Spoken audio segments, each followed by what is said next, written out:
Ang papuri at pasasalamat sa Diyos na buhay para sa isang taon na namang lumipas. Maraming salamat rin sa iyo na aming nakaagapay sa buong 2022 sa mga kwento at inspirasyon, sa pakipagkapit-bisig at sa iyong pakikinig.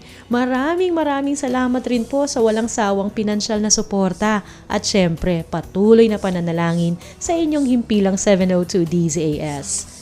Harapin natin ang panibagong taon ng may kagalakan, pag-asa at pananampalataya na matatagpuan lamang kay Hesukristo. Patuloy tayong maging matatag sa pananalangin, matatag sa pasasalamat at matatag sa pananalig. Muli, maingat po naming binabalik ang papuri at pasasalamat sa Diyos na buhay. Katuwang lahat ng bumubuo sa 702 DZAS FEBC Radio TV dito sa Pasig City at sa Bukawi Transmitter Site. Ako po si Aloha Cero, nananalangin ng isang mapayapang bagong taon sa iyo, kaagapay. Sa kaitaas-taasan